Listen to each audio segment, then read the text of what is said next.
Hi everyone, welcome to my academy channel. जैसे कि मैंने स्टार्ट किया है चैप्टर जिसका नाम है excretory product and there elimination. ठीक है, एक्सक्रीटरी प्रोडक्ट में हमने देखा कि जो एक्सक्रीटरी प्रोडक्ट थे अमोनिया था, यूरिया था, यूरिक एसिड, कार्बन डाइऑक्साइड और डिफरेंट टाइप के आयंस थे। ठीक है, और किस तरीके से एलिमिनेट होगा इसे चैप्टर में पढ़ेंगे।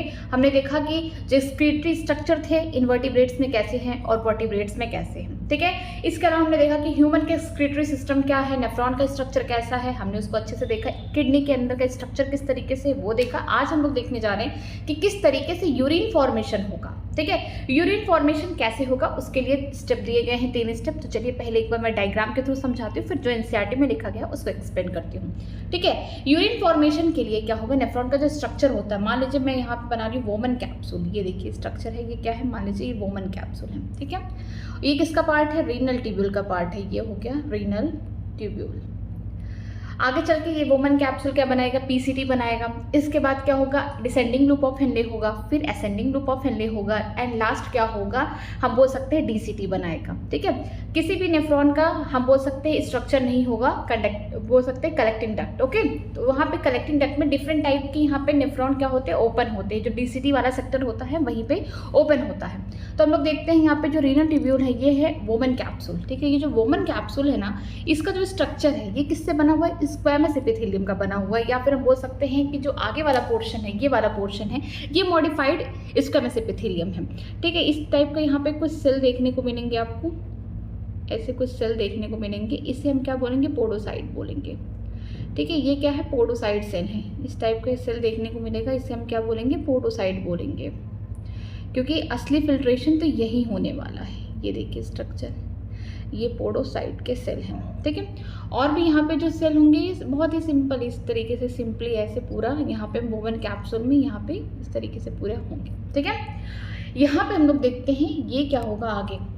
ये वाला स्ट्रक्चर देखिए आगे, यहाँ से कोई ब्लड लेके आ रहा होगा, मान लीजिए यहाँ से कोई ब्लड लेके आ रहा है। ठीक है, ये देखिए, ये देखिए यहाँ से कोई ब्लड लेके आ रहा है। ये हो गया हमारा एफरेंट आर्ट्रियोल। ठीक है, ए का मतलब हो गया एफरेंट आर्ट्रियोल। यहाँ पे कैसे ब्लड आ रहा है, जो टॉक्सिक है, जिसमें यूरिया भरा हुआ है, वो ब्लड आ रहा है, बट ऑक्सीजनेटेड है। ठीक है, जो एफरेंट आर्ट्रियोल है किसका ब्रांचेस है, हम जानते हैं कि अरोटा जो है वो पूरे बॉडी में क्या करता है, ऑक्सीजनेटेड ब्लड सप्लाई करता है। लेकिन अगर बात करते हैं किडनी में, तो जो अरोटा है उसकी ब्रांचिंग हो जाती है, जिसे हम क्या बोलते हैं, रीनल आर्टरी बोलते हैं। और जो रीनल आर्टरी है आगे चल के और सब ब्रांचिंग करती है, जिसे हम क्या बोलेंगे, एफरेंट आर्ट्रियोल। एफरेंट आर्ट्रियोल से इसलिए बोलेंगे क्योंकि ये ब्लड लेके आ रहा है, कहाँ लेके आ रहा है, नेफ्रॉन के साइड आ रहा है। ठीक है, यहाँ पे बोल सकते हैं ये जो एरिया है, ये मतलब हम सिंपली से बोल सकते हैं ग्लोमेरुलस है। ठीक है, ये बोल सकते हैं यहाँ पे छोटी छोटी कैपिलरीज पाई जाती हैं, एकदम पतली पतली कैपिलरी पाई जाती है, क्योंकि यहीं पे असली वाला फिल्ट्रेशन होता है। फिर यहाँ से हम बोल सकते हैं छोटा सा यहाँ पे जो डायमीटर क्या होगा, कम होगा, इनका डायमीटर हम बोल सकते हैं यहाँ पे कम होगा। और क्या निकलेगा, ये निकलेगा इफरेंट आर्ट्रियोल। ठीक है, जो ब्लड को अबे करेगा, इसे हम क्या बोलेंगे, इफरेंट आर्ट्रियोल। ये कौन हो गया, इफरेंट आर्ट्रियोल, जिसका डायमीटर हम बोल सकते हैं कम है as compare to diameter of the afferent arteriole. ठीक है, इसमें ब्लड है। और बीच बीच में यहाँ पे आपको क्या देखने को मिलेगा, ये क्या है, बेसमेंट मेम्ब्रेन है। ये क्या बन रहा है, ये फिल्ट्रेशन की जो स्टेप है, 3 स्टेप, हम उसको कंप्लीट करने के लिए यहाँ पे पहले 3 लेयर बना रहे हैं। ठीक है, किस तरीके से फिल्ट्रेशन होता है, देखिए 3 यहाँ पे लेयर हो चुके हैं। ठीक है, पहला क्या हो गया, वोमन कैप्सूल हो गया। ये देखिए वोमन कैप्सूल है जो रीनल ट्यूब्यूल का पार्ट है। और जो एफरेंट आर्ट्रियोल है ये ब्लड लेके आएंगे। ठीक है, ग्लोमरस से यहाँ पे क्या होगा, छोटे छोटे कैपिलरीज होंगे, जो कि ब्लड फिल्ट्रेट होगा किसमें, वोमन कैप्सूल में। और कुछ ब्लड को ये क्या करके लेके जाएंगे एफरेंट आर्ट्रियोल। आगे चल के क्या बनाने वाले हैं, आगे चल के जो स्ट्रक्चर बनाएंगे इनका नाम है पेरीट्यूबुलर कैपिलरी बनाएंगे।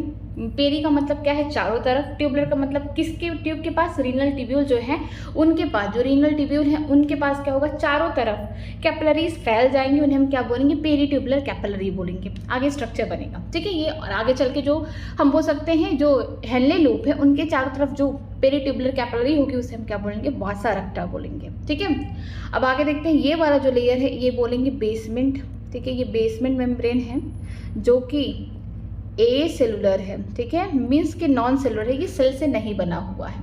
और ये हमारा क्या है, वोमन कैप्सूल। Woman capsule. और ये इन स्ट्रक्चर को, ये पूरे स्ट्रक्चर को हम लोग मिला के क्या बोल सकते हैं, जिसमें ग्लैमरस हो जाए और यहाँ पे बेसिन मेम्ब्रेन है और ये हमारा वोमन कैप्सूल, ये जो स्ट्रक्चर है इसको मिला के क्या बोलेंगे, मालपीजियन बॉडी बोलेंगे। ठीक है, मालपीजियन बॉडी बोलेंगे।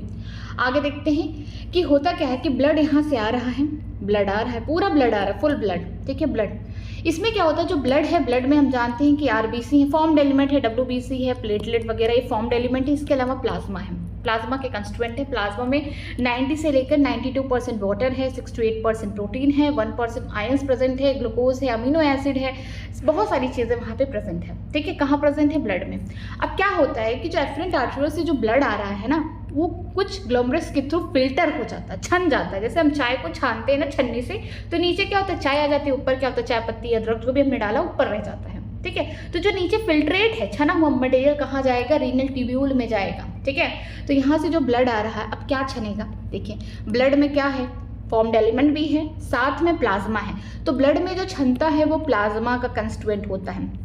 लेकिन प्लाज्मा में जो प्रोटीन होते हैं वो नहीं जाते हैं। जो प्लाज्मा के प्रोटीन होते हैं उनको छोड़ दिया जाए तो सारा चीज़ क्या हो जाता है, छन छन के कहाँ पहुँच जाता है, रीनल ट्यूब्यूल में पहुँच जाता है। ठीक है, और बाकी की जो चीज़ें हैं आगे जाती हैं। इतना आसान तो है नहीं। क्या होता है, यहाँ पे कुछ प्रेशर डेवलप होते हैं। वो प्रेशर के बारे में हम लोग बात नहीं करेंगे क्योंकि एनसीईआरटी में नहीं दिया हुआ है। ये प्रेशर की वजह से होता है। ये जो डायमीटर इसका ज़्यादा है तो यहाँ पे ब्लड फ्लो ज़्यादा है। ठीक है, और जब यहाँ पे चीज़ें छन जाएंगी तो यहाँ पे बोल सकते वॉल्यूम ऑफ ब्लड क्या हो जाएगा, कम हो जाएगा, क्योंकि प्लाज्मा का सारा चीज़ चला गया एक्सेप्ट क्या छोड़ के, प्रोटीन को छोड़ के। बाकी चीज़ें प्लाज्मा की चली गई हैं। अब ये जो आगे वाला ब्लड होगा उसमें क्या है, formed element RBC, WBC, platelet वगैरह है, और साथ में प्लाज्मा का जो प्रोटीन है वो है। आगे की तरफ जाएगा, कहाँ जाएगा, पेरिट्यूबुलर कैपिलरी में घूमेगा। ठीक है, अब आगे जो फिल्ट्रेट हुआ है इतना आसानी से नहीं हुआ है। यहाँ पे छोटे छोटे कैपिलरीज होते हैं, वो क्या करते हैं, ये जो बेसमेंट मेम्ब्रेन है जो कि नॉन सेलुलर है, ए सेलुलर है, इनसे छन के ये जो पोडोसाइट की सेल है ना, इनके बीच में हम बोल सकते हैं, जो इनके बीच में एक डिस्टेंस है, इसे हम क्या बोलते हैं, ये क्या बना रहे, फिल्ट्रेशन स्लिट बना रहे, फिल्ट्रेशन स्लिट।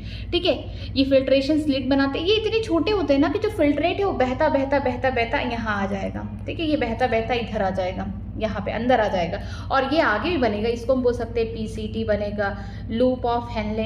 ठीक है, हेनले लूप में एच लिख दे रही हूँ, उसके बाद ये क्या, डीसीटी बनेगा। ठीक है, इतना याद रखिए, ऐसे डीसीटी बनेगा, इस तरीके से स्ट्रक्चर बनेगा। ठीक है, मैं इसको पूरा ही बना दे रही हूँ, एक सेकेंड, क्योंकि मुझे आगे और समझाना है।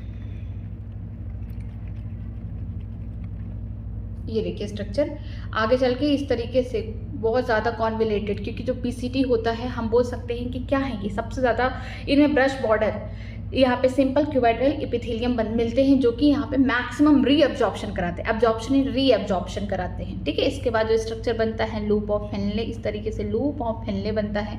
आगे की तरफ जाता है, जो लूप ऑफ हेनले है आगे की तरफ जाएगा, क्योंकि दो पार्ट होते हैं, एक तो असेंडिंग होता है, दूसरा क्या होता है, डिसेंडिंग। ये वाला डिसेंडिंग वाला पार्ट है, असेंडिंग में पार्ट क्या होगा, पतला होगा, फिर जाके इस तरीके से मोटा होगा। ठीक है, ये क्या हो गया। ठीक है, इस तरीके से हम देखेंगे। इसके बाद आगे की तरफ जाएंगे तो और भी यहाँ पे हम बोल सकते हैं कुछ कॉन्वोल्यूटेड स्ट्रक्चर इस तरीके से आपको देखने को मिलेंगे। मैं देखिए यहाँ पे देखिए, ये डीसीटी वाला पार्ट है। डीसीटी वाले पार्ट को मैं एफरेंट आर्टरियोल से जोड़ना चाहती हूँ। क्यों? क्योंकि इस तरीके से नेफ्रॉन का सेटअप होता है ना, कि जो एफरेंट आर्टरियोल है और जो डीसीटी है रीनल ट्यूब्यूल का, वो दोनों टच में आ जाते हैं। टच में आने की वजह से क्या होता है, जो डीसीटी है ना हमारा, वो जो डीसीटी है वो बहुत ज़्यादा, उनके ऊपर जो सेल होते हैं वो क्या हो जाते हैं, मॉडिफाइड हो जाते हैं, सेल गेटिंग मॉडिफाइड हो जाते हैं, और क्या बनाते हैं, जो उनका जो हो सकते हैं आगे चल के एक रीजन बनाते हैं जहाँ से वो रिलीज़ करेंगे कुछ हार्मोन्स, रेन, जिनका इंपॉर्टेंस है किसमें, जीएफआर में है। ठीक है, ये क्या करते हैं, डीसीटी के जो सेल हैं वो क्या हो जाते हैं, मॉडिफाइड हो जाते हैं, जिसको हम क्या बोलते हैं, मैकुला डेंसा। ठीक है, मैकुला डेंसा, मैकुला डेंसा जो होता है ये बोल सकते हैं कि लेयर है। किसकी लेयर है, ये डीसीटी की लेयर है। और इसी डीसीटी की लेयर पे जो ऊपर वाले सेल होंगे एपिथेलियम के, क्योंकि हम जानते हैं डीसीटी भी क्या है, क्यूबॉइडल एपिथेलियम से बनी हुई है, तो जो सेल होंगे ना वो क्या होंगे, मॉडिफाइड हो जाएंगे, मतलब थोड़े सेंसिटिव हो जाएंगे टच की वजह से। किसकी टच की वजह से, कि जो डीसीटी है उसको कौन टच कर लिया, एफरेंट आर्टरियोल ने कर लिया, जो खून को लेके आ रहा है अभी। ठीक है, उसकी टच की वजह से क्या होता है, जो मैकुला डेंसा है उनके जो सेल क्या होते हैं, मॉडिफाइड हो जाते हैं। मैं एक बार इधर लिख देती हूँ उसको।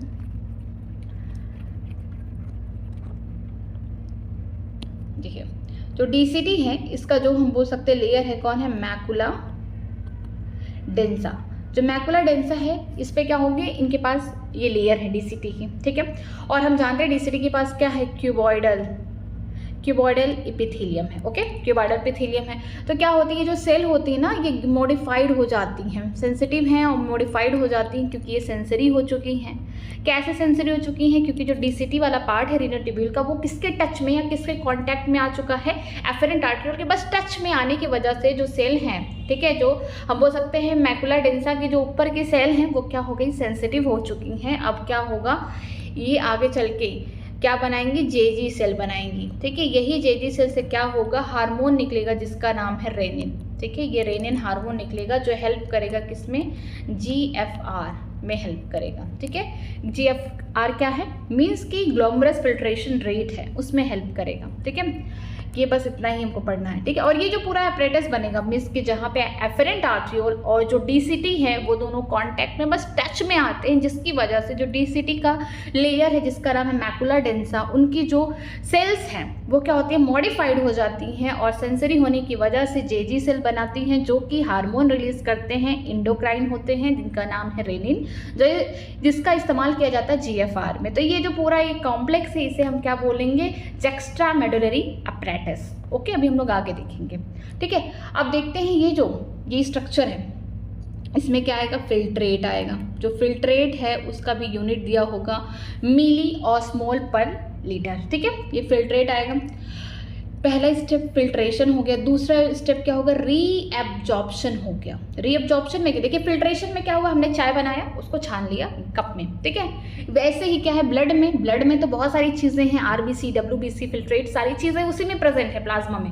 ठीक है, तो हमें क्या करना है कि जो हमारा एफरेंट आर्ट्रियोल ब्लड लेके आ रहा है वो क्या हो रहा है? ग्लैमरस, यहाँ पे बोल सकते हैं ग्लोमेरुलस के थ्रू कि फिल्ट्रेट बन रहा है। फिल्ट्रेट कहाँ छन के जा रहा है? हम बोल सकते हैं यहाँ पे आ रहा है, वोमन कैप्सूल से होता हुआ कहाँ जाएगा? हम बोल सकते हैं रीनल ट्यूब्यूल को पास करेगा। ठीक है, तो क्या होता है? फिल्ट्रेट में भी बहुत अच्छी अच्छी चीज़ें हैं। जो अच्छी अच्छी चीज़ें उनका क्या होता है? रीअब्जॉर्प्शन होता है। कौन करता है? पीसीटी करता है, डीसीटी करता है। ये सारी चीज़ें जो है रीनल ट्यूब्यूल की, उन्हें क्या करती है? दोबारा से रीअब्जॉर्ब करती हैं।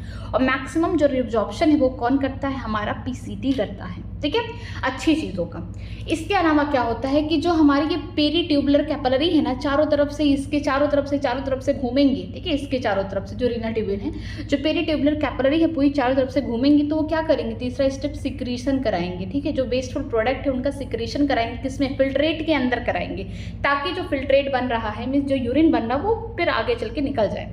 आगे चल के निकल जाए। निकलने का मतलब क्या है कि जो कलेक्टिंग डक्ट है उसके थ्रू आगे जाए। कहाँ? पेल्विक, हम बोल सकते हैं रीनल पेल्विस में जाए, इसके बाद यूरेटर के थ्रू यूरिनरी ब्लैडर में जाए, वहाँ पे स्टोर हो, फिर यूरेथ्रा के थ्रू बाहर निकल जाए, पास आउट हो जाए। तो पहला स्टेप क्या होगा? देखिए पहला स्टेप क्या होगा? फिल्ट्रेशन होगा। ठीक है, अल्ट्रा फिल्ट्रेशन होगा। चीज़ों को छानना पड़ेगा। जब छन जाएगी चीज़ें तो छनने के बाद कहाँ आएगी फिल्ट्रेट? वोमन कैप्सूल में, मीन्स रीनल ट्यूब्यूल में घुस जाएगी। ठीक है, यहाँ पे प्रेजेंट हो जाएगी सारी चीज़ें। अब क्या होगा? जो अच्छी चीज़ें होंगी फिल्ट्रेट के अंदर, उसे फिर से क्या होगा? जो रीनल ट्यूब्यूल के जो सेगमेंट्स है जैसे पीसीटी, डीसीटी है, क्या करेंगे? मैक्सिममली क्या करेंगे? रीअब्जॉर्ब करने की कोशिश करेंगे। अच्छी चीज़ों को क्या करेंगे?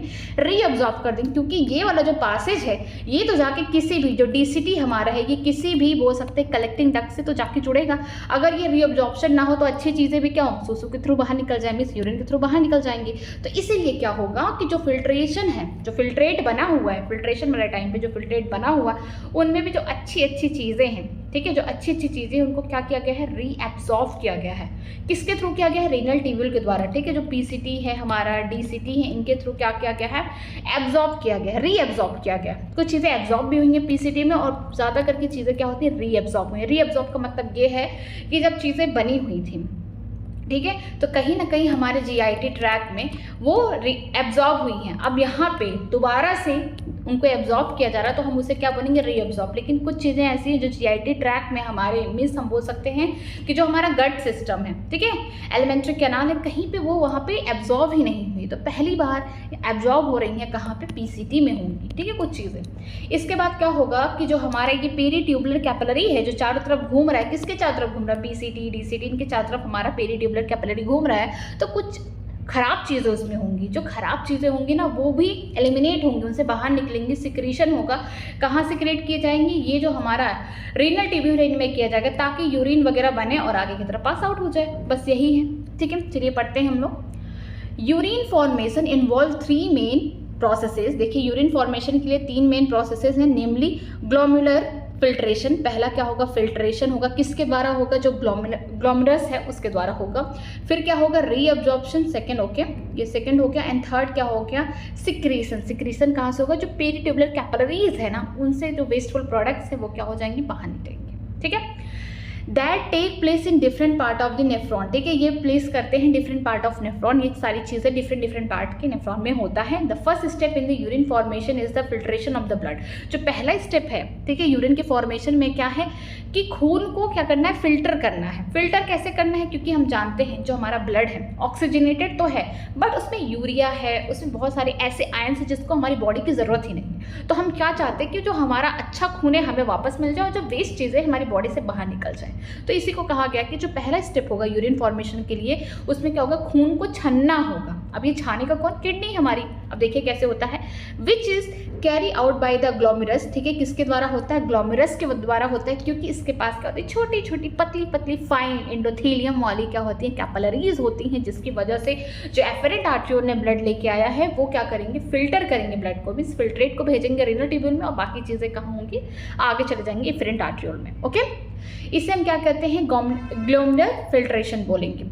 On an average, 1100 to 1200 ml of the blood is filtered by the kidneys per minute, which constitute roughly 1/5 of the blood pump out by each ventricle of the heart in the minute, ठीक है। बोला गया है कि हम average की बात करते हैं, हमारी दोनों किडनियाँ 1 मिनट में लगभग 1100 से 1200 ml ब्लड को क्या करती हैं, छानती हैं, फिल्टर करती हैं, जो कि एक एवरेज यहाँ पे बोला गया है कि मेजरमेंट किया गया है कि 1/5 जो ब्लड है हमारे वेंट्रिकल से निकल रहे हैं, हार्ट से निकल रहे हैं, बोल सकते हैं हार्ट से, हमारे जो वेंट्रिकल साइड है वहाँ से जो ब्लड निकल रहे हैं, ठीक है, 1 मिनट में उतना है। मीन्स हम बोल सकते हैं जो हमारा एक कार्डिक आउटपुट है उसका 1/5 जो ब्लड है वो हमारी किडनियाँ 1 मिनट में फिल्टर कर रही हैं, ब्लड को, खून को साफ कर रही हैं, ठीक है।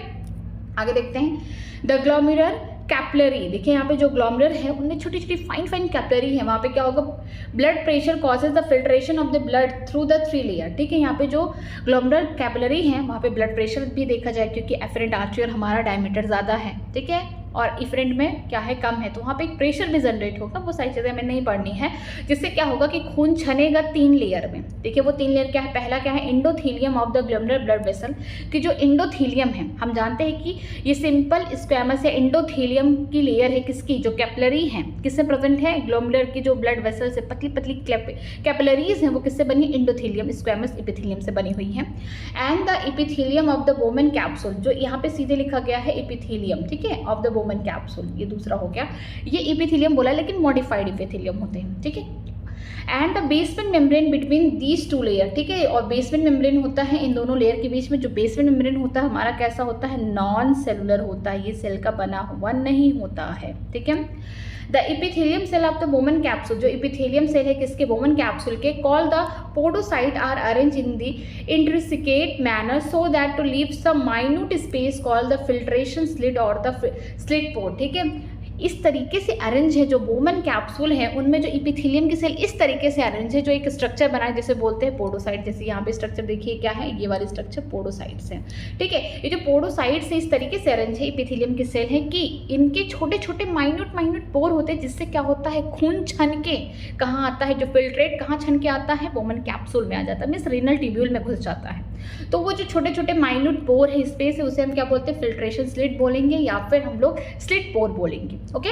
आगे देखते हैं, blood is filter so finally through this membrane, जो ब्लड है वो अच्छे से फिल्टर होती है, छोटे छोटे जो माइन्यूट पोर है, मीन्स फिल्ट्रेशन स्लिट है, इनके थ्रू होती हैं। एंड दैट ऑलमोस्ट, अब देखिए क्या क्या है, and that almost the constituent of the plasma except the protein passes into the lumen of the Bowman capsule, therefore it is considered as the process of the ultra filtration.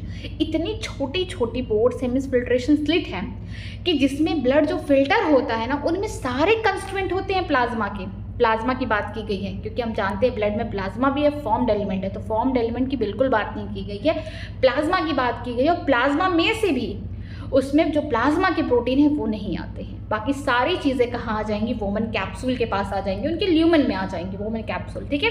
तो बोला गया कि जो ब्लड फिल्टर हुए हैं किसके through है, ये जो पोडोसाइट की जो मेम्ब्रेन है, या वो बोल सकते हैं कि जो स्लिट पोर है, ठीक है, फिल्ट्रेशन स्लिट से छन के जितनी भी कंस्टिट्यूएंट हमने देखा जो फिल्ट्रेट है, उसका सारा कंस्टिट्यूएंट प्लाज्मा से मैच कर रहा है, कि जो प्लाज्मा के कंस्टिट्यूएंट है वही सेम हमारे फिल्ट्रेट की कंस्टिट्यूएंट है, बट प्लाज्मा का प्रोटीन नहीं प्रेजेंट है हमारे फिल्ट्रेट में, ठीक है। इसी वजह से इस प्रोसेस को अल्ट्रा फिल्ट्रेशन बोलते हैं कि मतलब चुन चुन के छन रहा है चीज़ें, ठीक है। आगे देखते हैं, the amount of the filtrate form by the kidney पर minute is called the glomerular filtration rate, GFR, ठीक है। कितना फिल्ट्रेट बन रहा हमारे दोनों किडनियों से 1 मिनट में, कितना फिल्ट्रेट, कितना खून छन रहा है और छन के वोमन कैप्सूल के ल्यूमन में जा रहा है, उसी को फिल्ट्रेट बोल रहे हैं, ठीक है, उसी को फिल्ट्रेट बोल रहे हैं। तो कितना अमाउंट ऑफ फिल्ट्रेट बन रहा है 1 मिनट में दोनों किडनियों के द्वारा, उसी को GFR बोलेंगी। छानने वाला काम कौन कर रहा है? जैसे मैं चाय को छान रही हूँ तो एक ऊपर नेट होगा, छन्नी होगी, वो छन्नी वाला काम कौन कर रहा है? ग्लोमेरुलस कर रहा, ठीक है, इसीलिए GFR बोलेंगे, इसे बोलेंगे glomerular filtration rate. GFR in the healthy individual is approximately 125 ml पर minute, that is 180 litre per day, ठीक है। अगर हम GFR की बात करते हैं हेल्दी इंसान में, तो 1 मिनट में 125 ml क्या होता है? GFR बनता है, मीन्स ग्लोमेरुलर फिल्ट्रेशन है, जो फिल्ट्रेट है वो बनता है। इसके अलावा हम ये बोल सकते हैं कि एक दिन में 180 लीटर पूरा छनता है खून। आगे देखते हैं, the kidney have built in a mechanism for the regulation of the glomerular filtration rate, ठीक है। हमारी किडनी ने ये मैकेनिज्म यहाँ पे बनाया है कि किस तरीके से GFR रेट को बनाया जाए। मीन्स कभी कभी ऐसा भी होता है कि जो हमारा ग्लोमेरुलर फिल्ट्रेशन रेट है वो कम हो जाता है, तो जब कम हो जाता है उसे ज़्यादा करने के लिए प्रेशर जनरेट करना पड़ेगा। कुछ तो ऐसी चीज़ करनी पड़ेगी कि जो हमारा फिल्ट्रेशन है, जो हमारी किडनी फिल्टर कर रही थी, अगर वो स्लो डाउन हो जाएगी तो फिर कैसे काम चलेगा? उसको भी हमें क्या करना पड़ेगा, एक फिर से उसको हमको फिर से प्रेशर डेवलप करना पड़ेगा, फिर से हमें फिल्ट्रेशन रेट बढ़ाना पड़ेगा। तो उसके लिए देखिए क्या होता है, one such efficient mechanism is carry out by juxta glomerulus apparatus. देखिए यहाँ पे जेक्स्ट्रा ग्लोमेरुलर एपरेटस हम पहली बात कर चुके हैं कि जो एफरेंट आर्ट्रियोल है, जो खून लेके आ रहा है, कहाँ से लेके आ रहा है? रीनल आर्टरी से जो खून लेके आ रहा है वो कहीं ना कहीं DCT के कांटेक्ट में आ जाता है, बस टच में आ जाता है, जिसकी वजह से DCT के जो लेयर है, ठीक है, मैकुला डेंसा, उनकी जो सेल्स हैं वो क्या हो जाती हैं? मॉडिफाइड हो जाती हैं, उसी को हम JG सेल बोलते हैं, और वो क्या रिलीज करती हैं? रेनिन हार्मोन, ठीक है, जिसकी वजह से जो GFR रेट है वो बढ़ जाता है प्रेशर की वजह से, और ये काम करता है, ठीक है। JGA मीन्स क्या है कि juxta glomerular apparatus is a special sensitive region form by the cellular modification in the distal convoluted tubule. Means DCT वाला जो एरिया है वहाँ पे जो सेल है वो क्या हो गए हैं? मॉडिफाइड हो गए हैं। And the afferent arteriole at the location of their contact, किसके किसके बीच में कॉन्टैक्ट की वजह से सेंसिटिव हुआ एरिया? जो DCT है, और दूसरा है एफरेंट आर्ट्रियोल, जो खून को लेके आ रहा है, कहाँ से? रीनल आर्टरी से लेके आ रहा है। ऑक्सीजनेटेड खून है बट टॉक्सिसिटी भरी हुई है, खून में यूरिया है और भी वेस्टफुल आयंस है जो हमें ज़रूरत नहीं है, ठीक है, इसीलिए तो हम खून का फिल्ट्रेशन करा रहे किडनी में। तो इससे क्या होगा कि दोनों के कांटेक्ट की वजह से जो DCT है उनके जो सेल होंगे मॉडिफाइड हो जाएंगे। अब फॉल इन GFR, कि GFR अगर कम हो जाता, फॉल का मतलब क्या है? जो फिल्ट्रेशन रेट था, जो 1 मिनट में 125 ml को फिल्ट्रेट कर रहा था, अगर वो कम हो जाए, ठीक है, अगर मान लो वो 20 ml कर रहा, 50 ml कर रहा है, तो उसको कैसे बढ़ाया जाए? देखिए, a fall in GFR can activated the JG cell to release the renin. देखिए रेनिन की स्पेलिंग यहाँ पे क्या है? एक N है, RENIN, डबल N नहीं है, ठीक है, नहीं तो ये रेनिन हम बोल सकते हैं कि ये एंजाइम हो जाता, ठीक है, इन्फेंट्स में, छोटे छोटे बच्चों में, जहाँ पे प्रोटीन का ब्रेकडाउन होता है, बट वो नहीं है, ठीक है, वो डाइजेशन वाले चैप्टर में था। तो यहाँ पे क्या होगा कि जो GFR गिर रहा है, जो फिल्ट्रेशन रेट है, ग्लोमेरुलर फिल्ट्रेशन रेट है, जो बोल सकते हैं फॉल डाउन हो रहा है, उसे एक्टिवेट करने के लिए जो JG सेल है वो क्या करते हैं? Release renin, which can stimulate the glomerular blood flow, ठीक है, वो स्टिमुलेट करते हैं, किसको स्टिमुलेट करते हैं? कि जो ग्लोमेरुलर में ब्लड फ्लो होता है और तेज हो जाए, मीन्स प्रेशर बढ़ा देते हैं। And therefore the GFR back to the normal, जिसकी वजह से फिर से जो ग्लोमेरुलर फिल्ट्रेशन रेट है वो नॉर्मल हो जाता है, ठीक है। आगे देखते हैं, A comparison of the volume of the filtrate formed per day is 180 litre per day, ठीक है, जो कंपैरिजन किया जा रहा है, जो वॉल्यूम ऑफ फिल्ट्रेट, जो फिल्ट्रेट बन रहा है, जो छना हुआ है, मान लीजिए एक दिन में 180 लीटर बन रहा है। क्या 180 लीटर हम लोग इतना वॉशरूम में जाके निकाल देते? नहीं ना। तो ये जो 180 लीटर है, इनमें बहुत सारी चीज़ें फिर से रीएब्जॉर्ब हो जाती हैं। कहाँ होती है? रीनल ट्यूब्यूल में। सिर्फ हम लोग यूरिन को डिस्चार्ज करते हैं लगभग 1.5 लीटर। ओके, तो यही बोला गया है कि जो वॉल्यूम ऑफ फिल्ट्रेट है, जो यहाँ पे छन रहा है, जो किडनी, जो नेफ्रॉन का पार्ट है रीनल ट्यूब्यूल, जो छान छान के फिल्ट्रेट को आगे भेज रहा है रीनल ट्यूब्यूल में, एक दिन में वो क्या करते हैं? 180 लीटर इस तरीके के फिल्ट्रेट बनाते हैं। लेकिन उनमें से भी with that of the urine releases 1.5 liter suggested that nearly 99% of the filtrate has to be reabsorbed by the renal tubule. This process is called reabsorption. ठीक है, जो 180 लीटर एक दिन में फिल्ट्रेट बन रहा है जीएफआर के थ्रू, क्या हो रहा है, जो ग्लोमेरुलस है वो क्या कर रहा है, खून को छान रहा है, मीन्स खून को दे रहा छन रहा है, पोडोसाइट की वजह से यहाँ पे फिल्ट्रेट बन रहा है और एक दिन में 180 लीटर बन रहे हैं। लेकिन उनमें से भी जो यूरिन है, ठीक है, केवल 1.5 लीटर है। तो बाकी चीज़ें जो 99% चीज़ें फिर से क्या होती हैं, फिल्ट्रेट की रीएब्जॉर्ब हो जाती हैं, दोबारा से रीएब्जॉर्ब कर लिया जाता है बॉडी में, किसके थ्रू, रीनल ट्यूब्यूल के थ्रू। इस प्रोसेस को हम रीएब्जॉर्प्शन कहते हैं, कि दूसरा प्रोसेस है। अब आगे देखते हैं, the tubular epithelium cell in the different segment of the nephron perform this either by active or the passive mechanism। ठीक है, जो ट्यूबुलर इपिथेलियम है, मतलब कि जो रीनल ट्यूब्यूल है, देखिए ट्यूबुलर का मतलब यहाँ पे रीनल ट्यूब्यूल की बात की गई है, जैसे PCT, DCT, lobe of Henle, ठीक है, जिसका पार्ट है उनकी बात की गई है। रीनल ट्यूब्यूल की बात की, वहाँ पे डिफरेंट टाइप के इपिथेलियम प्रेजेंट होते हैं, जैसे कि हम जानते हैं पीसीटी में कैसे होते हैं। पीसीटी में हम बोल सकते हैं ब्रेस्ट बॉर्डर इपिथेलियम होंगे, डीसीटी में क्या होंगे, क्यूबॉइडल इपिथेलियम होंगे, लोब ऑफ हेनले में आपको देखने को मिलेगा स्क्वैमस इपिथेलियम होंगे। मींस डिफरेंट टाइप के इपिथेलियम प्रेजेंट है कहाँ, रीनल ट्यूब्यूल में। तो ये रीनल ट्यूब्यूल क्या करते हैं, डिफरेंट सेगमेंट में, जो नेफ्रॉन के डिफरेंट सेगमेंट है, वहाँ पर जो ये मैकेनिज्म है रीअब्जॉर्प्शन का, या तो एक्टिव प्रोसेस के थ्रू जिसमें एनर्जी लगती है, या तो पैसिव प्रोसेस के थ्रू जिसमें एनर्जी नहीं लगती, उसमें चीज़ों को क्या करते हैं, रीअब्जॉर्ब करते हैं। ठीक है, for example substance like the glucose, amino acid, sodium ion etcetera in the filtrate are reabsorb actively. ठीक है, जो फिल्ट्रेट है उनमें जो सब्सटेंस जाएंगे, ग्लूकोज हो गया, अमीनो एसिड हो गया और सोडियम के जो आयन है, इनको रीअब्जॉर्ब किया जाता है एनर्जी लगा के, means actively, means active process है।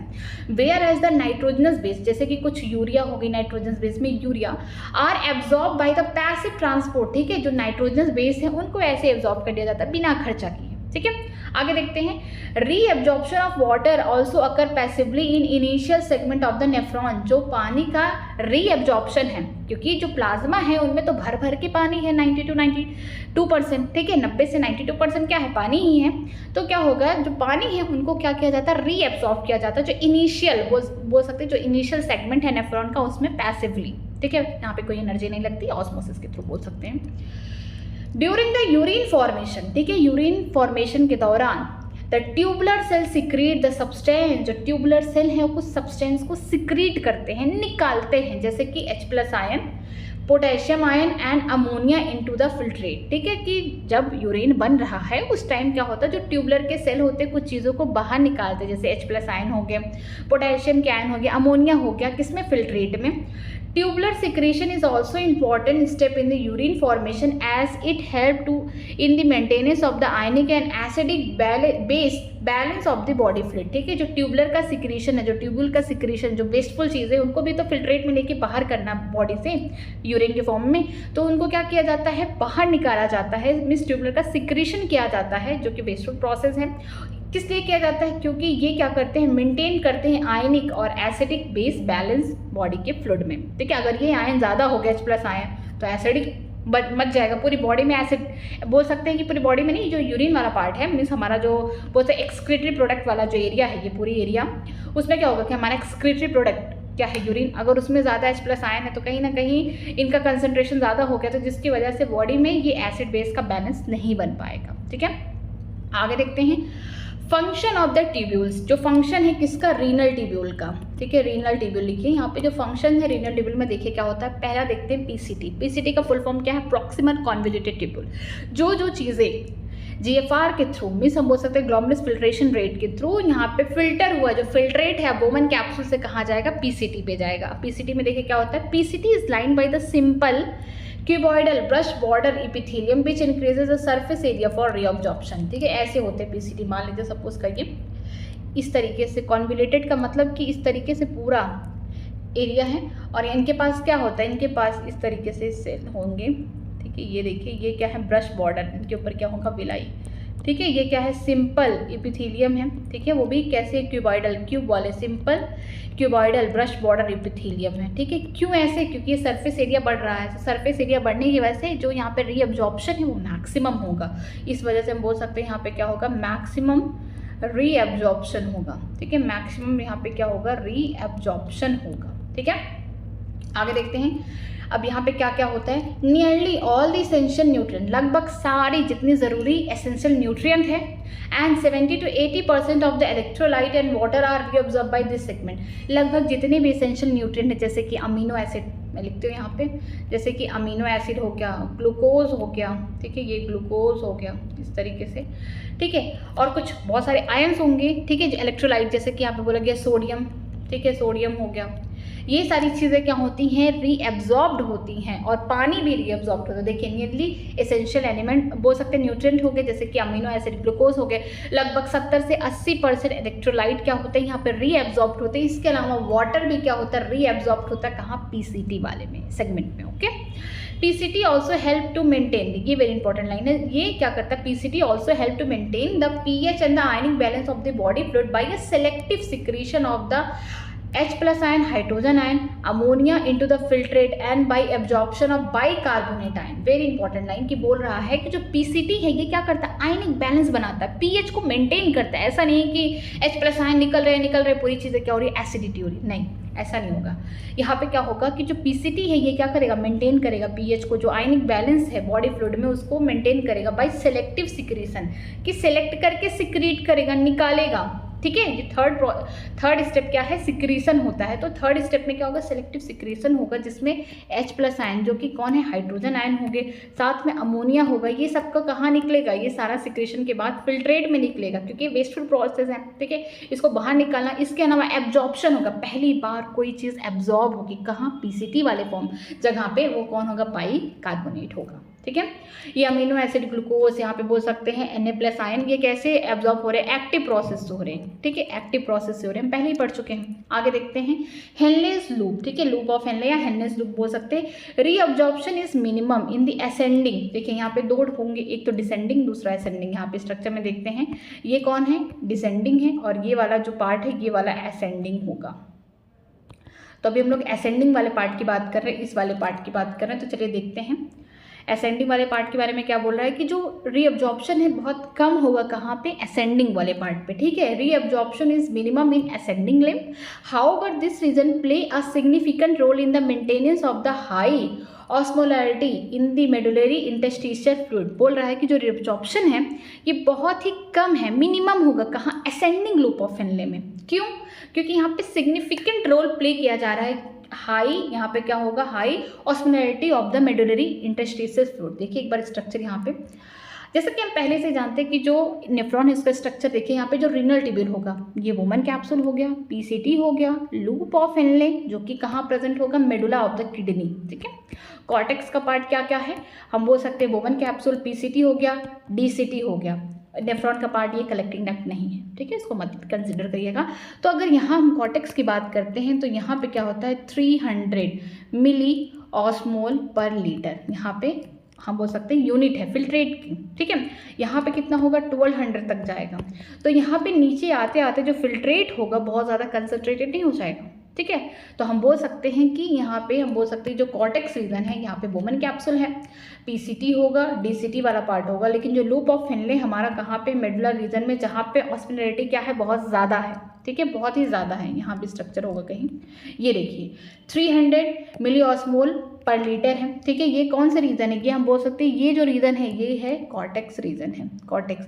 लेकिन ये जो पूरा रीजन है ये कौन है, मेडुला रीजन है। देखिए यहाँ पे आउटर मेडुला है, इनर मेडुला है, और ये तो एकदम लास्ट मेडुला का रीजन है, जहाँ पे 1200 मिली ऑस्मोल पर लीटर यहाँ पे फिल्ट्रेट का यूनिट है। मिस कितना ज़्यादा कंसनट्रेट हो गया है ये फिल्ट्रेट, पहले कितना था, 3 मिली ऑस्मोल था, मिस पानी वगैरह था। अब यहाँ पे हम लोग अभी आगे देखेंगे ना कि इधर वाले रीजन में बात कर रहे हैं, ये तो वॉसा रेक्टा, सॉरी, यहाँ पे हम लोग देखेंगे कि ये वाला जो इस तरीके से रीजन है, यहाँ पे 300 मिली ऑस्मोल पर लीटर है, ठीक है। तो यहाँ पे क्या होगा कि बहुत सारा वाटर यहाँ से निकल जाएगा, ठीक है। वाटर के लिए जो डिसेंडिंग पार्ट ऑफ हम बोल सकते हैं लूप ऑफ हेनले है नेफ्रॉन का, ये पानी के लिए क्या होता है, परमेबल होता है। लेकिन जो असेंडिंग लूप ऑफ हेनले है ये क्या करते हैं, इम्परमेबल होते हैं किसके लिए, वाटर के लिए, बट परमेबल किसके लिए होते हैं, इलेक्ट्रोलाइट के लिए।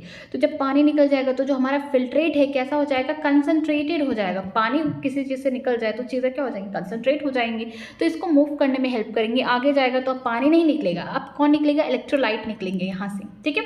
तो यही बता रहा है कि जो हम कॉर्टेक्स की बात करते हैं ऑस्मोलरिटी, तो वहाँ पे 300 है, लेकिन अगर हम मेडुला की बात करेंगे तो मेडुला में 1200 मिली ऑस्मोल पर लीटर यहाँ पे ऑस्मोलरिटी देखने को मिलता है। आगे देखते हैं, अब डिसेंडिंग लूप ऑफ हेनले के बारे में बात होगी। The descending loop of Henle is permeable to water, ठीक है, पानी के लिए परमेबल है but almost impermeable to electrolyte. जो हमारा डिसेंडिंग लूप ऑफ हेनले है, ये देखिए, ये जो डिसेंडिंग लूप ऑफ हेनले है, यहाँ से पानी निकल रहा है, देखिए यहाँ से पानी निकल रहा है, बट यहाँ से नो इलेक्ट्रोलाइट, यहाँ से कोई इलेक्ट्रोलाइट के लिए परमेबिलिटी नहीं है। लेकिन असेंडिंग लूप ऑफ हेनले में देखिए ये इलेक्ट्रोलाइट है, NaCl क्या इलेक्ट्रोलाइट है, यहाँ से क्या होगा, इलेक्ट्रोलाइट के लिए परमेबिलिटी है, लेकिन पानी तो नहीं निकल रहा है कहीं, ठीक है। तो ये अंतर है दोनों में। आगे देखते हैं, this concentrate the filtrate as it move down, ठीक है। जब पानी निकल जाएगा तो जो हमारा फिल्ट्रेट है कैसा हो जाएगा, कंसनट्रेटेड हो जाएगा, और क्या करता है, नीचे की तरफ मूव डाउन कराने में हेल्प करेगा।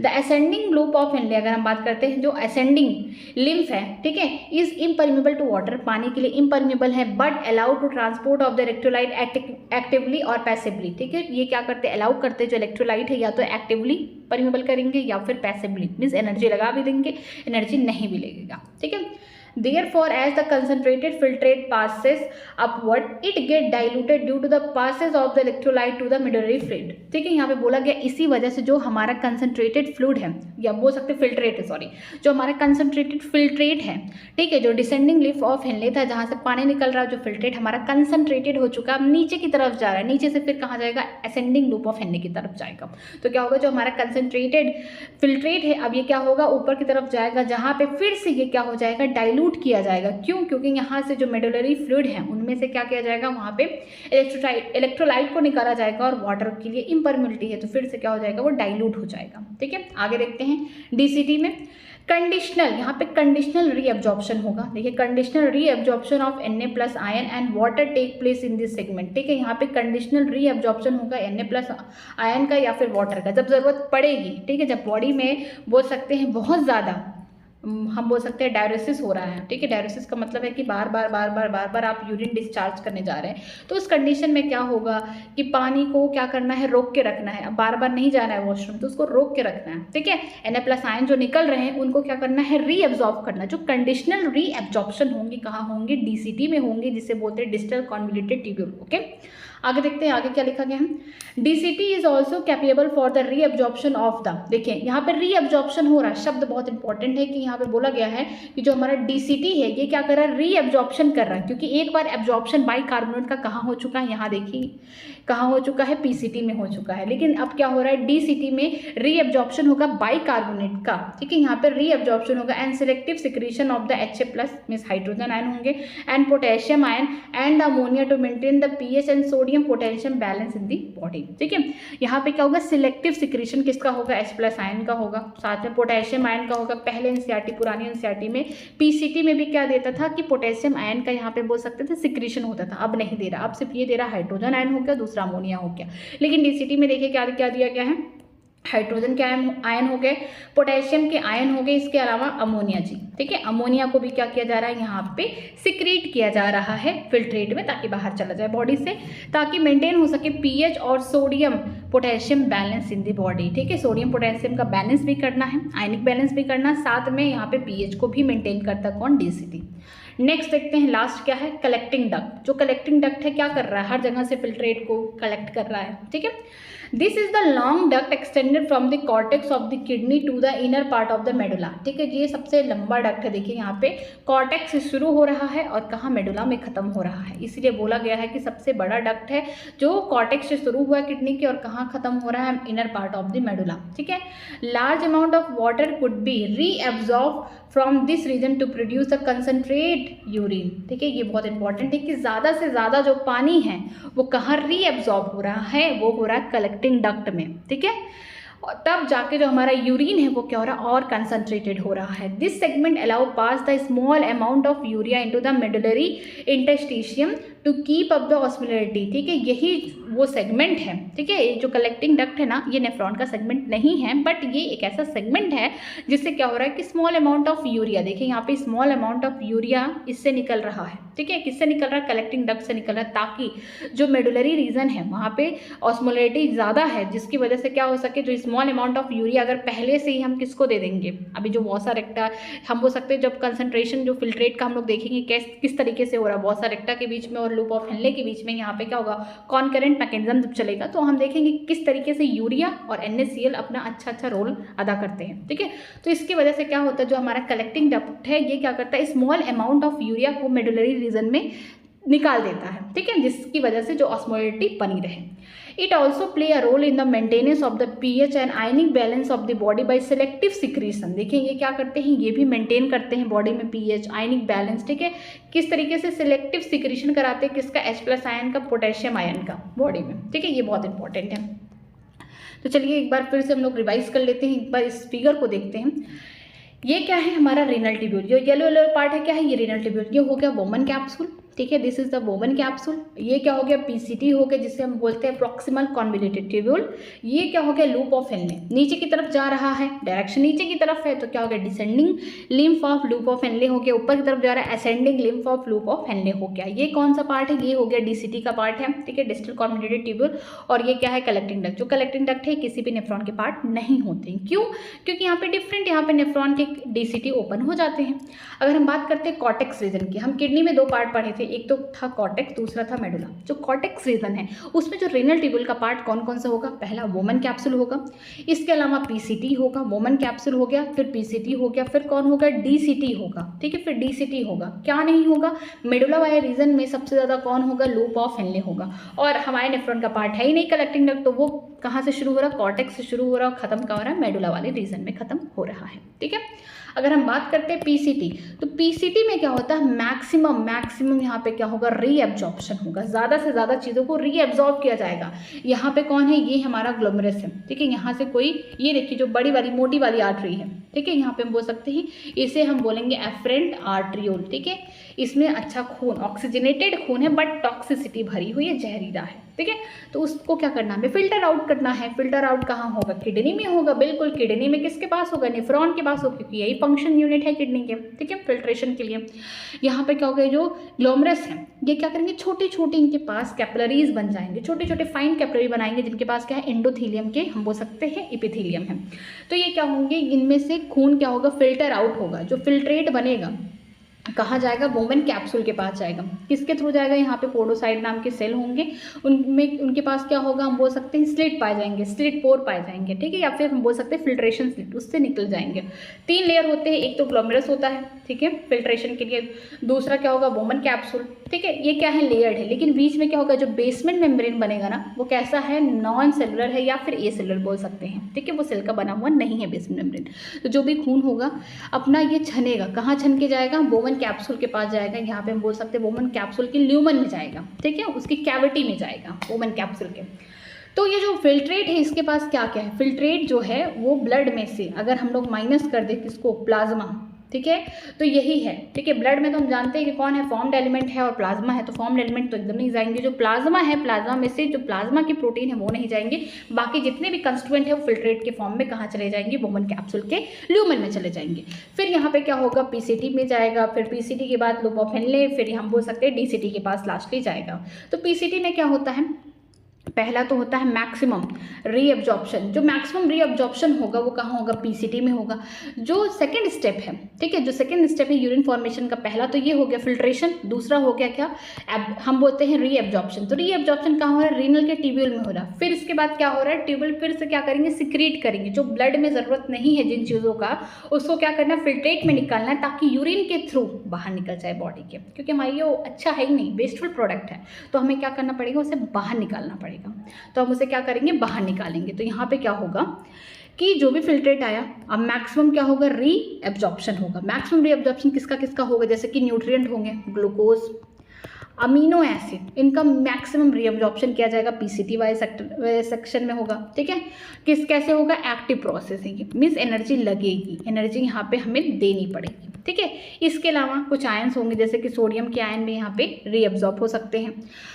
ठीक है, ये सारी चीज़ें क्या होंगी, रीअब्जॉर्ब होंगी, वाटर भी रीअब्जॉर्ब होगा। ठीक है, लेकिन लेकिन लेकिन यहाँ से कौन सी चीज़ें एब्जॉर्ब होंगी, ये जो यहाँ पे लिखा गया बाइकार्बोनेट ना, एनसीईआरटी कहती है ये पहली बार एब्जॉर्ब हो रही है, ये क्या हो रही है, एब्जॉर्ब्ड हो रही हैं।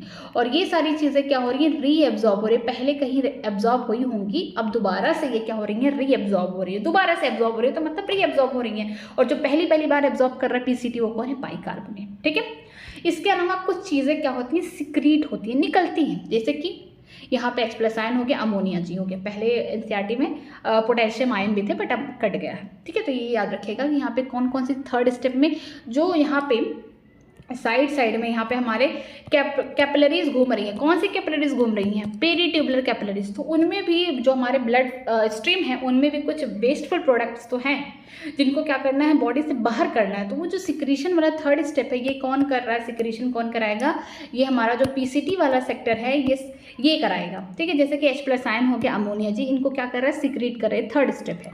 फिर हम लोग देखते हैं कहाँ जाते हैं, हेनले लूप में जाते हैं। तो यहाँ पे पहला देखेंगे descending loop of Henley. Descending loop of Henley में क्या होगा कि पूरा मेडुला रीजन है, चाहे असेंडिंग हो चाहे डिसेंडिंग हो। तो इसमें क्या होगा कि वाटर के लिए, पानी के लिए क्या होंगे, परमिएबल होंगे। वाटर के लिए क्या होंगे, परमिएबल होंगे। बट इलेक्ट्रोलाइट के लिए, जो इलेक्ट्रोलाइट है इसके लिए ये क्या होंगे, इम्परमिएबल होंगे। जो इलेक्ट्रोलाइट है इनके लिए क्या होंगे, इम्परमिएबल होंगे।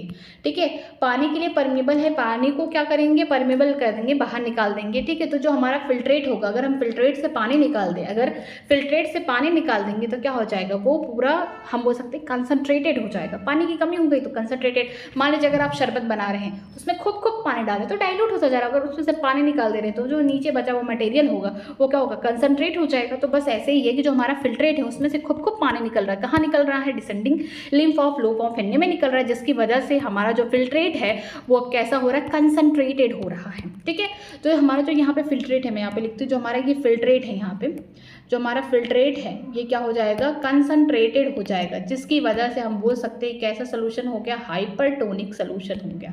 हाइपरटोनिक सोल्यूशन का मतलब क्या होगा कि यहाँ पे पानी की कमी है, यहाँ पे जो भी हमारा सोल्यूट है वो क्या है, कंसनट्रेटेड है। ठीक है, फिर क्या होगा, कंसनट्रेटेड इसलिए बनाया जा रहा है ताकि वो इजीली मूव कर सके और फिर कहाँ जाए, ये जाए ascending loop of Henley. Ascending loop of Henley में जो पहला यहाँ पे बोल सकते हैं कुछ इलेक्ट्रोलाइट होते हैं, कुछ न्यूट्रिएंट होते हैं, एक्टिवली भी यहाँ पे क्या करते हैं, इनका बोल सकते हैं रीअब्जॉर्प्शन होता है और पैसिवली भी होता है, मीन्स एनर्जी भी लगती है नहीं भी लगती है। तो हम बोल सकते हैं कि हम अगर यहाँ पे बात करते हैं असेंडिंग लूप ऑफ हेनले में, तो यहाँ पे जो इलेक्ट्रोलाइट होंगे इनका इलेक्ट्रोलाइट का क्या होगा, हम बोल सकते हैं इनको अब परमिएबल किया जाएगा, इनको निकाला जाएगा और वाटर को इम्परमिएबल किया जाएगा। ठीक है, इम्परमिएबल किया जाएगा।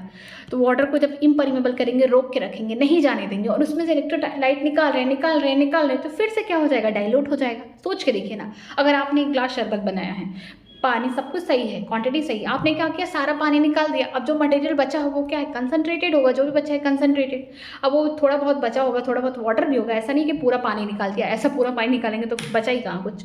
तो क्या करना है, आपने पहले पानी निकाल देना है, तो जो भी बचा है आपका कंसनट्रेटेड हो गया फिल्ट्रेट। फिर क्या करना, आगे चल के फिर उसमें से जो कंसनट्रेटेड जिसकी वजह से हो रहा है, आप उस सॉल्यूट को निकालिए, फिर पानी तो बचा होगा, फिर से वो डाइल्यूट हो गया। तो बस यही है कि जो हमारा फिल्ट्रेट है पहले आया तो उसमें से क्या निकाला गया, पानी को परमिएबल कर दिया गया, उसको निकाल दिया गया, तो हमारा फिल्ट्रेट कैसा हो गया, कंसनट्रेटेड हो गया। क्यों हो गया, क्योंकि हमको हाइपरटोनिक सोल्यूशन बनाना था कि इसको मूव कराना था। ठीक है, फिर अगर हम बात करते हैं ascending lymph of loop of Henley की बात करते हैं, वहाँ पर इलेक्ट्रोलाइट को क्या किया गया है, परमिएबल किया गया है, और जो वाटर है उसको इम्परमिएबल किया गया है। तो इस कंडीशन में क्या होगा कि जब इलेक्ट्रोलाइट सब निकल जाएंगे, ठीक है, कुछ निकल जाएंगे, ऐसे सब नहीं, कुछ निकल जाएंगे, मोस्ट ऑफ दी चीज़ें निकल जाएंगी, और वहाँ पे वाटर क्या हो जाएगा, रुका रहेगा, इम्परमिएबल होगा, उसको नहीं जाने दिया जाएगा। तो फिर से हमारा जो ये फिल्ट्रेट है कैसा होकर डाइल्यूट हो गया।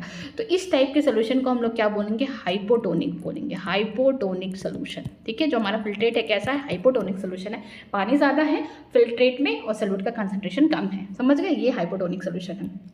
आगे देखते हैं फिर क्या होता है, जो हमारा डीसीटी है, ठीक है, जो डीसीटी है यहाँ पे मेन काम क्या होता है, मैक्सिमम यहाँ पर रीअब्जॉर्प्शन का होगा पीसीटी में होगा, मिनिमम बहुत कम रीअब्जॉर्प्शन का होगा असेंडिंग लूप ऑफ हेनले में होगा। डीसीटी में क्या होता है, कंडीशनल, जब ज़रूरत है तो यहाँ पे क्या होगा, रीअब्जॉर्प्शन होगा।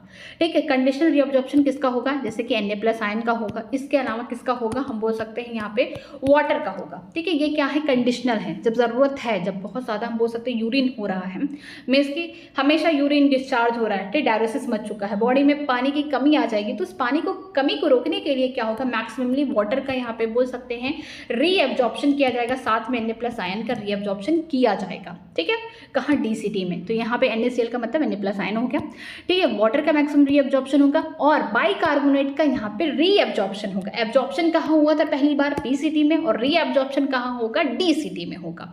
ये भी क्या करेंगे, सिक्रीशन कराएंगे। जो पेरिट्यूबुलर कैपिलरीज हैं, जो मतलब अगल बगल जो खूने हैं, उनमें भी क्या है, कुछ बकवास सी चीज़ें हैं जो बॉडी के लिए ज़रूरी नहीं है, तो उसको क्या करेंगे, फिल्ट्रेट में तो भेजना है। तो ये क्या करते हैं, ये पोटेशियम आयन, H+ आयन और साथ में यहाँ पे अमोनिया जी, क्योंकि NCERT में तो लिखा गया है अमोनिया जी, तो ये अमोनिया जी तीनों चीज़ों का क्या करते हैं, सिक्रीशन कराते हैं। फिर कहाँ लेके जाते हैं, ये लेके जाते हैं, हम बोल सकते हैं DCT ओपन कहाँ होती है, कलेक्टिंग डक्ट में। तो कलेक्टिंग डक्ट भी इतना मतलब काम करता है, मतलब हम बोल सकते हैं कि मैक्सिमम रीअब्जॉर्प्शन क्या कराता है, वाटर का, कौन कराता है, कलेक्टिंग डक्ट। ठीक है, इसके अलावा स्मॉल अमाउंट ऑफ, देखिए urea, small amount of urea को कहाँ फिर छोड़ता है, मेडुला वाले रीजन में। देखिए कॉर्टेक्स वाले रीजन में कोई यूरिया नहीं निकला है। क्यों नहीं निकला है, क्योंकि यहाँ पे 300 मिली ऑस्मोल पर लीटर है ऑस्मोलरिटी। लेकिन मेडुला रीजन में क्या हो रहा है, यहाँ पे ऑस्मोलरिटी ज़्यादा हो रही है। जब ऑस्मोलरिटी ज़्यादा होने का मतलब क्या है कि यहाँ पे यूरिया ज़्यादा है। ठीक है, तो अगर यहाँ पे ऑस्मोलरिटी ज़्यादा है, ठीक है, तो हम बोल सकते हैं कि कहीं ना कहीं पहले से भी यूरिया यहाँ पे चारों तरफ होना चाहिए, जिसकी वजह से ऑस्मोलरिटी यहाँ पे रेगुलेट कर सके। तो जो हमारा ये कलेक्टिंग डक्ट है, ये क्या करता है, मैक्सिमम वाटर का रीअब्जॉर्प्शन कराता है। ठीक है, यहाँ पे हम बोल सकते हैं जब वाटर का मैक्सिमम रीअब्जॉर्प्शन करा देगा तो जो हमारा यूरिन है वो कैसा हो जाएगा, कंसनट्रेटेड हो जाएगा। अब तक यहाँ पे पानी का यहाँ पे बोल सकते थे परमेबल हो गया, तो हमारा यूरिन यहाँ पे फिल्ट्रेट जो था हमारा, वो क्या था, कंसनट्रेट हो रहा था। क्यों करना था, क्योंकि उसको यहाँ पे आगे की तरफ मूव कराना था, इसलिए यहाँ पे हम लोग पानी निकाल रहे थे, तब जाके हमारा फिल्ट्रेट कंसनट्रेट हो रहा था। अब इस वाले रीजन में हम बोल सकते हैं असेंडिंग लूप ऑफ हिल्ने में क्या होता है, इलेक्ट्रोलाइट को निकाल रहे थे और हमारा वाटर यहाँ रह जा रहा था। ठीक है, उसको नहीं जाने दे रहे थे, तो यहाँ पे डाइल्यूट हो रहा था। फिर आगे चल के हम लोग DCT में देखें कि जो यहाँ पे Na+ आयन हो गया, ठीक है, वाटर, ये कंडीशनल रीअब्जॉर्प्शन होता है। वैसे भी निकल जाते हैं, लेकिन जब जरूरत पड़ती है तो ये कंडीशनली क्या किया जाता है, इनको रीअब्जॉर्ब किया जाता है। बाइकार्बोनेट का रीअब्जॉर्प्शन होता है, सिक्रेशन यहाँ पे पोटेशियम आयन हो गया, H+ आयन हो गया, अमोनिया जी का किया जाता है। इसके अलावा अगर हम बात करते हैं कलेक्टिंग डक्ट में, तो जो कलेक्टिंग डक्ट है ये क्या करते हैं, मैक्सिमम यहाँ पे वो रीअब्जॉर्प्शन कराते हैं वाटर का, ज़्यादा से ज़्यादा वाटर को क्या करते हैं, रीअब्जॉर्ब कराते हैं। जो हमारा यूरिन होगा वो कैसा होगा लास्टली, क्योंकि इसके आगे कोई भी DCT PCT नहीं है, मीन्स कोई भी रीनल ट्यूब्यूल नहीं है, तो अब कुछ नहीं होने वाला। कलेक्टिंग डक्ट भी क्या करता है, लास्टली पानी को रीअब्जॉर्ब कर लेता है। अब रीअब्जॉर्ब कर ले तो हमारा जो फिल्ट्रेट था वो तो यूरिन बन रहा है, तो जो हमारा फिल्ट्रेट है, जो यूरिन बन रहा है, उसमें क्या हो रहा है, हम बोल सकते हैं कि सारी चीज़ें अब तो बाहर निकल के, जो अच्छी चीज़ें थी बाहर निकल के, जो बुरी चीज़ें हैं, मान लीजिए जो सिक्रीशन हुआ, जैसे H+ आयन, अमोनिया हो गया, यहाँ पे पोटेशियम आयन हो गया, अमोनिया हो गया और H+ आयन हो गया, ये हमारी बॉडी के लिए ज़रूरी नहीं है। ठीक है, इनको क्या किया जाता है, फिल्ट्रेट के थ्रू बाहर निकाला जाता है। लेकिन जो कलेक्टिंग डक्ट है पानी को फिर से रीअब्जॉर्ब कर देंगे, तो हमारा जो यूरिन होगा उसमें ये सारे आयन होंगे जो कि हमारी बॉडी के लिए बेस्टफुल प्रोडक्ट है, ये निकल आएंगे, और जो हमारा यूरिन होगा वो कैसा होगा, कंसनट्रेटेड होगा। ठीक है, और यहाँ पे इसके अलावा DCT भी क्या कर बोल सकते हैं कि DCT के साथ साथ ये हमारा जो कलेक्टिंग डक्ट है, ठीक है, जो DCT है और कलेक्टिंग डक्ट दोनों ही क्या कर निकाल रहे हैं, H+ आयन और K+ आयन, मीन्स कि हम बोल सकते हैं hydrogen ion and potassium ion. तो हमारा जो कलेक्टिंग डक्ट है पानी को तो रीअब्जॉर्ब कर रहा है, लेकिन साथ साथ में कुछ सिक्रीशन भी करा रहा है। क्या करा रहा है, H+ आयन और K+ आयन। देखिए यहाँ पे H+ आयन और K+ आयन, अमोनिया दिया गया है, देखिए NCERT में ये देखिए अमोनिया यहाँ पे दिया गया है, तो यहाँ पे अमोनिया भी करेंगे।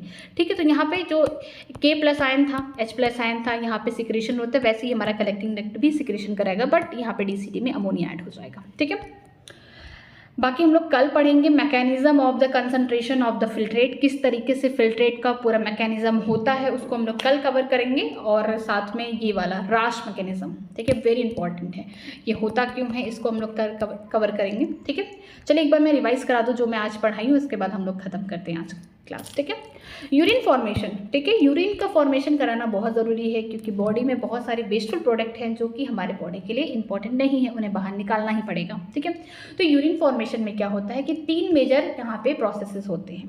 पहला क्या होगा, ग्लोमेरुलस फिल्ट्रेशन होगा। ग्लोमेरुलस जो है ये हम बोल सकते हैं ये हमारा जो कैपिलरी है उनका पार्ट है, मीन्स हमारा पेरिट्यूबुलर कैपिलरी उसका मीन्स ये खून वाले ब्लड वेसल्स का पार्ट है, समझ जाइए इतना। ठीक है, और जो नेफ्रॉन है उसका जो रीनल ट्यूब्यूल है, जैसे कि उसमें कौन आएगा, वोमन कैप्सूल आएगा, ठीक है। लूप ऑफ हिलने चाहे असेंडिंग हो, डिसेंडिंग हो, डीसीटी हो, ये सब क्या है, ये हमारा रीनल ट्यूब्यूल का पार्ट है, ठीक है। तो ये पहला क्या होगा, ग्लोमरस फिल्ट्रेशन होगा, जो भी खून आया है ग्लोमरस के थ्रू वहाँ पे छनेगा, फिल्टर होगा, ठीक है। कहाँ जाएगा, जो फिल्ट्रेट वो जाएगा वोमन कैप्सूल के ल्यूमन में जाएगा, ठीक है। फिर दूसरा स्टेप जो है रीअब्जॉर्प्शन होगा। रीअब्जॉर्प्शन में क्या होता है, दूसरा क्या है, रीअब्जॉर्प्शन है। रीअब्जॉर्प्शन में क्या होता है कि जो अच्छी चीज़ें फिल्ट्रेट में, उसको क्या किया जाता है कि रीनल ट्यूब्यूल के द्वारा दोबारा से उनको उस फिल्ट्रेट से क्या करते हैं, रीअब्जॉर्ब कर दिया जाता है। एंड थर्ड क्या है, सिक्रीशन, जो वेस्टफुल प्रोडक्ट है ब्लड स्ट्रीम से उसे बाहर निकाला जाता है फिल्ट्रेट के थ्रू, ओके। तो ये 3 डिफरेंट जो ये स्टेप है, ये कहाँ कहाँ होते हैं, डिफरेंट पार्ट ऑफ नेफ्रॉन में होते हैं। जो पहला स्टेप होता है कि ग्लोमरस फिल्ट्रेशन, होता क्या है कि देखिए ये हमारी एफरेंट आर्ट्रियोल है। जो एफरेंट आर्ट्रियोल है, इसमें कैसे ब्लड आ रहा है, ऑक्सीजनेटेड है बट टॉक्सिक है, यूरिया वगैरह भरे हुए हैं, ठीक है। आगे चल के यही एफरेंट आर्ट्रियोल जिसका डायमीटर ज़्यादा है, यहाँ पे थोड़ा प्रेशर वगैरह जनरेट होते हैं, जिसकी वजह से जो ग्लोमरस है, ठीक है, ये इसमें क्या होते हैं, छोटे छोटे फाइन कैपिलरी होती है। कैपिलरी तो हम जानते हैं किसकी बनी होती है, इंडोथेलियम एपिथेलियम की बनी होती है। इसमें क्या होगा, जो ब्लड होगा वो फिल्टर होगा। फिल्टर कैसे होगा, क्योंकि बीच में क्या होता है, वोमन कैप्सूल और जो ग्लोमरस, उनके बीच में क्या होता है, बेसमेंट मेम्ब्रेन होता है, जो कि नॉन सेलुलर है, ए सेलुलर है। ये सेल से बना होता है। जो हमारा ये वोमन कैप्सूल है, जो रीनल ट्यूब्यूल का पार्ट है, इनमें क्या होते हैं, हम बोल सकते हैं इपिथेलियम के कुछ सेल मॉडिफाई हो जाते हैं, जो आगे चल के क्या बनाते हैं, पोडोसाइट बनाते हैं। जो पोडोसाइट है, इसमें छोटे छोटे पोर्स पाए जाते हैं, छोटे छोटे फिल्ट्रेशन स्लिट पाए जाते हैं, जिसकी वजह से जो ग्लोमरस है वो जब खून को छानता है, फिल्ट्रेट करता है, तो वो फिल्ट्रेट कहाँ आ जाते हैं, पोडोसाइट के सेल से होते होते रीनल ट्यूब्यूल में आ जाते हैं, ठीक है। और बाकी के जो बच्चे वो बोल सकते हैं ब्लड है, वो कहाँ जाते हैं, एफरेंट आर्ट्रियोल के थ्रू पेरीट्यूबुलर कैपिलरीज में घूमता रहता है, ठीक है। ये है, तो हम जानते हैं कि जो फिल्ट्रेशन लेयर है उसके लिए 3 चीज़ें हैं। पहला तो हमें ग्लोमरस चाहिए, जिसके पास क्या है, खुद यहाँ पे एंडोथेलियम जो स्क्वैमस एपिथेलियम का सेल है यहाँ प्रेजेंट है। दूसरा क्या है कि जो बेसमेंट मेम्ब्रेन है, नॉन सेलुलर है, कोई सेल नहीं प्रेजेंट है। जो वोमन कैप्सूल है, इनमें क्या है, बोल सकते हैं स्क्वैमस एपिथेलियम है बट मॉडिफाइड है, जो क्या बना है, पोडोसाइट सेल बना है, जिसमें छोटे छोटे पोर्स होते हैं, जिसकी वजह से जो फिल्ट्रेशन है, जो फिल्ट्रेट है, वो अंदर की तरफ आ जाता है, ठीक है। आगे देखते हैं, और फिर आगे चल के जो रीनल ट्यूब्यूल है, ठीक है, रीनल ट्यूब्यूल में जैसे हम बात करते हैं पीसीटी, डीसीटी, लूप ऑफ इनले, यहाँ पे क्या होता है, रीअब्जॉर्प्शन होता है, सिक्रीशन भी होता है, जो वेस्टफुल प्रोडक्ट उनको बाहर निकालने के लिए, ठीक है।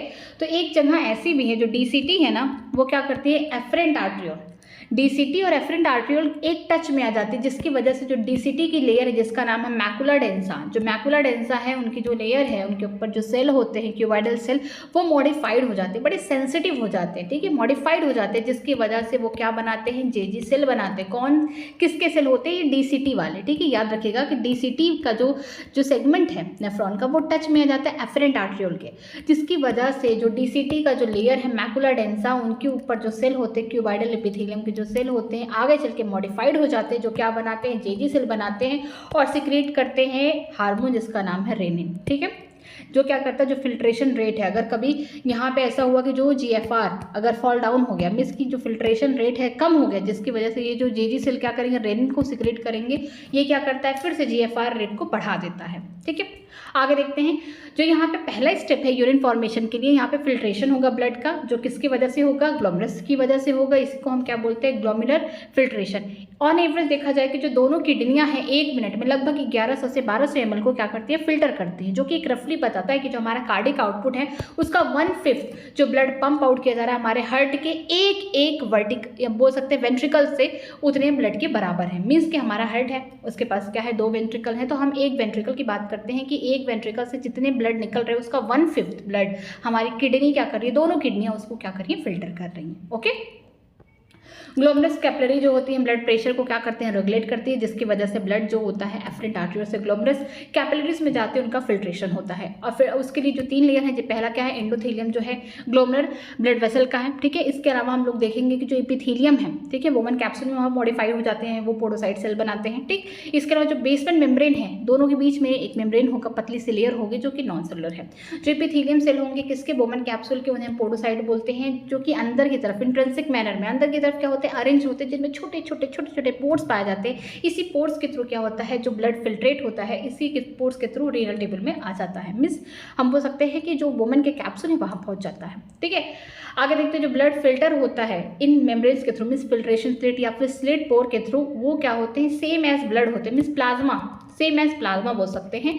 उनमें किसको छोड़ दिया जाए, जो प्लाज्मा के प्रोटीन है उनको छोड़ दिया जाए। फिर कहाँ आते हैं, हम बोल सकते हैं वुमेन कैप्सूल के ल्यूमन में आ जाते हैं। इसी को हम बोलते हैं अल्ट्रा फिल्ट्रेशन, क्योंकि जो अल्ट्रा फिल्ट्रेशन है वो सेम कंपोजिशन एज प्लाज्मा है, बस इसमें कौन नहीं है, इसमें यहाँ पे प्रोटीन नहीं है। अगर ब्लड का बोला जाता है तो ब्लड में क्या होते हैं, फॉर्म्ड एलिमेंट होते हैं, ठीक है, इसके अलावा प्लाज्मा होता है। तो फॉर्म्ड एलिमेंट तो बिल्कुल नहीं है, जो प्लाज्मा है, प्लाज्मा का जो प्रोटीन है वो भी नहीं है, ठीक है।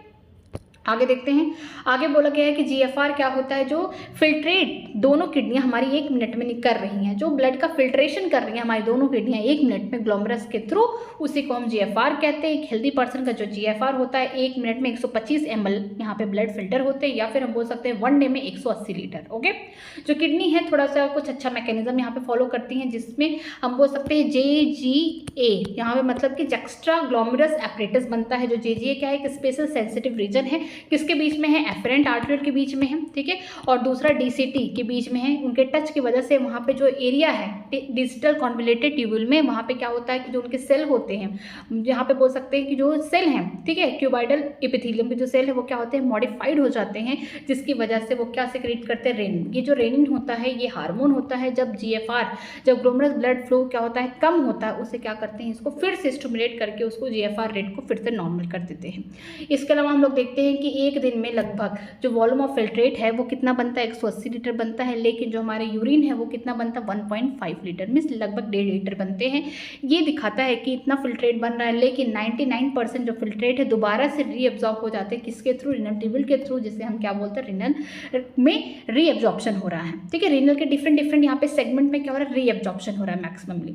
जो ट्यूबुलर एपिथेलियम होते हैं डिफरेंट यहाँ पे सेगमेंट के नेफ्रॉन के, यहाँ पे ये क्या करते हैं, ये परफॉर्म करते हैं या तो एक्टिवली या तो पैसिवली क्या करेंगे, चीज़ों को रीअब्जॉर्ब करेंगे। जैसे कि अगर एक्टिवली कोई चीज़, कोई सब्सटेंस एब्जॉर्ब हो रहा है, रीअब्जॉर्ब हो रहा है, सॉरी, तो हम इसको बोलेंगे जैसे कि ग्लूकोज हो गया, अमीनो एसिड हो गया, Na+ आयन हो गया, ठीक है, फिल्ट्रेट से रीअब्जॉर्ब किया जा रहा है, ये एक्टिव प्रोसेस है।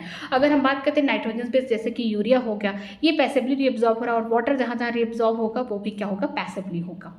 यूरिन फॉर्मेशन के टाइम क्या होगा, जो ट्यूबुलर के सेल होंगे कुछ सिक्रीट करेंगे ऐसे सब्सटेंस जो बॉडी के हमारी लिए ज़रूरत नहीं है, जैसे कि H+ आयन होंगे, पोटेशियम के आयन होंगे, इसके अलावा हो गया हमारा अमोनिया, ठीक है, ये हमारे बॉडी की ज़रूरत नहीं, जिसको क्या करेंगे, फिल्ट्रेट में सिक्रीट करेंगे और बॉडी से बाहर करने की कोशिश करेंगे यूरिन के थ्रू, ठीक है। तो जो ट्यूबुलर सिक्रेशन है बहुत ज़्यादा इंपॉर्टेंट है, ताकि हमारे बॉडी में जो आयनिक है, एसिडिक बेस बैलेंस है, ये बना रहे, ठीक है। डिफरेंट जो पार्ट है किसके, रीनल ट्यूब्यूल के, हम उसके बारे में देखते हैं, जैसे कि PCT, जिसका नाम है प्रॉक्सिमल कॉन्वोल्यूटेड ट्यूब्यूल। ये क्या है, यहाँ पे हम बोल सकते हैं simple cuboidal brush border epithelium है, जो कि सरफेस एरिया बढ़ा दिए हैं। देखिए, ये देखिए सरफेस एरिया बढ़ा दिए है, और सबसे ज़्यादा मैक्सिमम रीअब्जॉर्प्शन होता है यहीं पर, ठीक है। जितने भी एसेंशियल न्यूट्रिएंट जैसे कि ग्लूकोज, अमीनो एसिड हो गए, ये एक्टिवली यहाँ पे रीअब्जॉर्ब होते हैं। 70 to 80% यहाँ पे इलेक्ट्रोलाइट भी रीअब्जॉर्ब होता है, पानी भी रीअब्जॉर्ब होता है। जो PCT है ये क्या करता है, ये मेंटेन करता है pH आयनिक बैलेंस को बॉडी फ्लूइड में, ठीक है, और ये सिलेक्टिवली सिक्रीशन कराता है, किसका, सिलेक्टिव सिक्रीशन कराता है H+ आयन का, अमोनिया का, ठीक है, हमारे फिल्ट्रेट में, ठीक है। याद रखिएगा पोटेशियम आयन का नहीं कराता है, ये किसका करा रहा है, H+ आयन का, हाइड्रोजन आयन का और अमोनिया का करा रहा है हमारे फिल्ट्रेट में। इसके अलावा एब्जॉर्प्शन कराता है, पहली बार कोई चीज़ एब्जॉर्ब हो रही है वो कौन है, बाइकार्बोनेट PCT में। फिर देखते हैं लूप ऑफ हेनरी की बात करते हैं, हेनरीज लूप में यहाँ पे बोल सकते हैं मिनिमम रीअब्जॉर्प्शन होता है असेंडिंग लूप ऑफ हेनरी में। ये क्या करता है, एक हम बोल सकते हैं ऑस्मोलरिटी जो है मेडुला रीजन में ऑस्मोलरिटी क्या है, ज़्यादा है, ठीक है, एज कम्पेयर टू कॉर्टेक्स, तो वहाँ पे मेंटेन किया जाता है, जिसकी वजह से हम बात करते हैं डिसेंडिंग लूप ऑफ हेनरी में क्या होगा। यहाँ पे स्ट्रक्चर में देखते हैं, जो डिसेंडिंग लूप ऑफ हेनरी, यहाँ पे पानी के लिए परमिलिटी है, जो भी हमारा फिल्ट्रेट निकला, पानी निकला तो क्या हो जाएगा, कंसंट्रेटेड हो जाएगा, तो इसे हम क्या बोलेंगे, हाइपोटोनिक सोल्यूशन बोलेंगे। क्यों किया जाता है, ताकि ये नीचे की तरफ मूव कर जाए। असेंडिंग लूप ऑफ हेनरी की बात करते हैं तो वहाँ पे क्या होता है, जो हमारा ये फिल्ट्रेट है, ठीक है, कंसंट्रेटेड फिल्ट्रेट बोलेंगे, क्योंकि पानी तो निकल चुका है कहाँ पे, डिसेंडिंग लूप ऑफ हेनरी में। तो जब ये असेंडिंग लूप ऑफ हेनरी में जाएगा तो हमारा जो कंसंट्रेटेड फिल्ट्रेट है, इनमें से अब क्या होगा, पानी को रोक दिया जाएगा, पानी को नहीं बाहर जाने दिया जाएगा। यहाँ पे हम बोल सकते हैं इलेक्ट्रोलाइट बाहर जाएंगे। जब इलेक्ट्रोलाइट बाहर चले गए तो क्या होगा, हमारा कंसंट्रेटेड जो फिल्ट्रेट है फिर से डाइल्यूटेड हो गया, तो हम इसे नॉर्मल फिल्ट्रेट बोल सकते हैं, ठीक है।